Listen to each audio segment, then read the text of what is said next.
On this day, 571 years ago, a man was born who would unknowingly shape the identity of an entire continent.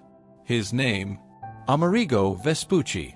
Unlike Christopher Columbus, who is often credited with discovering the New World, Vespucci never set out to make history. He was not a conqueror, nor did he command vast fleets. Yet, through a twist of fate, his name would become immortalized. How did an Italian merchant, largely forgotten by the public, end up having an entire hemisphere named after him?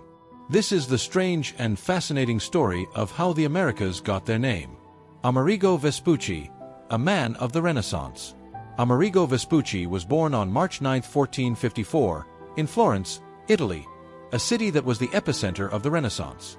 Florence was home to great minds like Leonardo da Vinci, Michelangelo, and Galileo, and Vespucci grew up in this environment of exploration, curiosity, and discovery.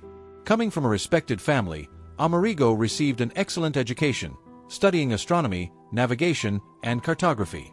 He became well-connected through his association with the influential Medici family, a dynasty that controlled Florence's politics and economy. It was through this connection that he found his way into the world of maritime trade and exploration. In the late 1490s, Vespucci moved to Spain, where he became involved in naval expeditions. He is believed to have worked as a supplier of ships and goods, possibly collaborating with Christopher Columbus himself. But unlike Columbus, Vespucci would go on to make a revolutionary observation that changed how the world viewed the newly discovered lands. A mysterious set of voyages. The details of Vespucci's journeys remain uncertain. Some records suggest he made 4 voyages across the Atlantic, while others claim only 2. Regardless of the exact number, what is clear is that he traveled extensively under both Spanish and Portuguese flags between 1499 and 1502. His first significant expedition took place in 1499 when he sailed along the northern coast of South America, exploring what is now Venezuela. This journey was crucial because it allowed him to observe the vast landmass stretching before him.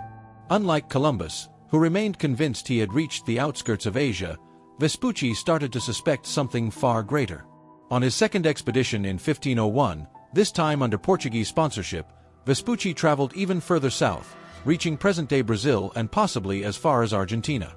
During this voyage, he studied the geography, people, and stars, realizing that this land could not be part of Asia. The first to recognize a new world. What set Vespucci apart from other explorers was his ability to analyze and interpret his findings. While others were focused on trade routes and riches, he was trying to understand the geography of this new world. In a series of letters written about his experiences, Vespucci proposed a groundbreaking theory. The land he explored was not the eastern edge of Asia but a completely separate continent. This was a revolutionary idea. At the time, most Europeans believed that Columbus had reached islands off the coast of India. But Vespucci argued that the geography, climate, and constellations he observed were completely different from anything recorded in Asia. His writings spread across Europe, capturing the attention of scholars and mapmakers. How America got its name. In 1507, a German cartographer named Martin Waldseemüller created a new world map that included the recently discovered lands. In a book accompanying the map, titled The Universal Cosmography, Waldseemüller credited Amerigo Vespucci with recognizing the new continent. As a result, he labeled this vast landmass America, the Latinized version of Vespucci's first name. The book and map were widely circulated in European universities and became incredibly influential. Over time, other mapmakers adopted the name America, and by the time the famous cartographer Gerardus Mercator published his world map in 1569, the name had become permanent. But why America and not Amerigo or Vespucci? During the Renaissance, it was common practice to Latinaize names when used in scholarly works.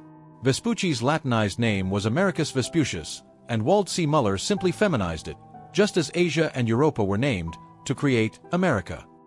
Why not Columbus? This raises an important question. Why was America named after Vespucci and not Columbus, the man credited with discovering the New World? The answer lies in perception. Columbus, despite making multiple voyages, never realized he had discovered a new continent. He died in 1506 still believing he had reached islands off the coast of Asia. Vespucci, on the other hand, was one of the first to argue that these lands were entirely separate from Asia.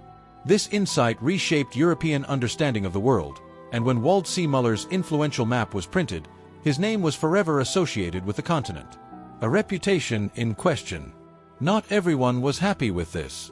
After Vespucci's death in 1512, Spanish historian Bartolomé de las Casas accused him of exaggerating his contributions and seeking personal glory. For centuries, Vespucci was regarded as a fraud who stole credit from Columbus. However, modern historians now believe Vespucci had no idea his name was being used in such a way. In fact, there is no evidence that he even sought recognition for his discoveries. Some scholars even argue that certain letters attributed to him may have been written by others. The hidden history of a name. The story of America does not end with Vespucci. Even his own name has an ancient and mysterious history. The name Amerigo may have originated from Emmerich, an 11th century Hungarian saint. Others suggest it could be linked to the Germanic name Heinrich, which itself may trace back to ancient Gothic rulers. Names evolve through oral traditions, changing over generations. The name Amerigo, which eventually became America, may have descended from unknown origins, shaped by forgotten rulers, medieval saints, and Renaissance scholars. A legacy etched in history. Amerigo Vespucci was not a great conqueror, a powerful ruler, or a man seeking eternal fame.